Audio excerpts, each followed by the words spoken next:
Saudara-saudari yang terkasih, selamat pagi. Mari kita awali permenungan kita pagi ini, Minggu 5 April 2020, dengan tanda kemenangan Kristus, dalam nama Bapa dan Putra dan Roh Kudus.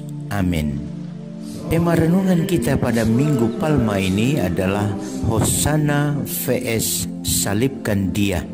Matius pasal 26 ayat 14 sampai dengan pasal 27 ayat 66. Seorang presiden atau raja layak disambut dengan gegap gempita dengan penuh sorak-sorai karena antusiasme masyarakatnya yang begitu kental tak terbendung.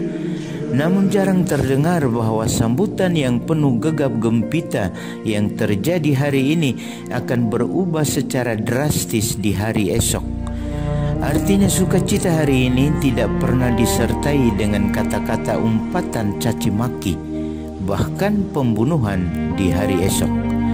Kalau itu terjadi, berarti itu dari pihak lawan yang sejak awal tidak menyukai figur seorang presiden atau rajanya. Tetapi rakyat yang bersorak gembira tidak akan melakukan hal itu. Yesus tampil di Yerusalem dengan disambut gegap gempita seperti seorang raja. Hosana bagi anak Daud, diberkatilah dia yang datang dalam nama Tuhan, teriak orang banyak. Matius pasal 21 ayat 9. Yesus dielu-elukan di kota Yerusalem sebagai raja. Semuanya itu terjadi untuk menggenapi nubuat Nabi Zakaria tentang Raja Mesias di Sion. Zakaria pasal 9 ayat 9. Bandingkan Matius pasal 21 ayat 5. Namun seruan yang membahana itu bertolak belakang dengan teriakan orang banyak di hari esok.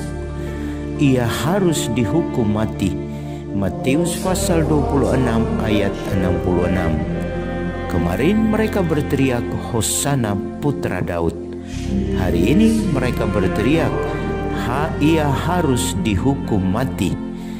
Sebuah pengadilan sesat yang dilakukan oleh Pilatus karena desakan dan hasutan imam besar, dan keputusannya adalah Yesus harus disalibkan. Saat menatap salib di depan matanya dalam doa di Taman Getsemani, keringat dingin membasahi tubuhnya. Secara manusiawi, Yesus tak sanggup menanggung derita yang hebat dan mengerikan untuk penebusan dosa umat manusia, termasuk mereka yang menghujat Dia. Dan dalam kesedihan yang begitu mendalam, bahkan mau mati rasanya, Dia memohon, "Ya Bapakku, jikalau sekiranya mungkin, biarlah cawan ini lalu daripadaku, tetapi janganlah seperti yang ku kehendaki, melainkan seperti yang Engkau kehendaki." Matius pasal 26 ayat 39.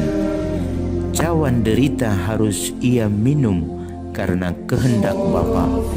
Cawan yang berisikan dosa-dosa manusia, iri dan dengki, balas dendam dan pengkhianatan, pembunuhan dan pemerkosaan, hujatan dan caci maki, dan lain-lain harus diminumnya agar kita selamat.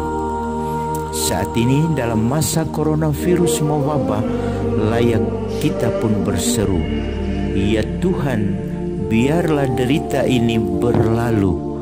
Kami percaya bahwa Engkau telah menanggung semuanya dalam derita di atas kayu salib-Mu yang suci."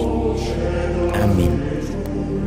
Kita bercermin pada persembahan diri yang total dan perjalanan sengsara Tuhan dari Getsemani sampai ke puncak Golgota. Matius pasal 26 ayat 14 sampai dengan pasal 27 ayat 66. Kasih tidak pernah takut terhadap semua hadangan, walaupun harus menanggung derita.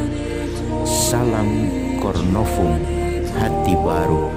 Dia yang menanggung dosa kita dengan darah dan air yang memancar dari hatinya yang maha kudus, senantiasa memberkati kita semua, dalam nama Bapa dan Putra dan Roh Kudus.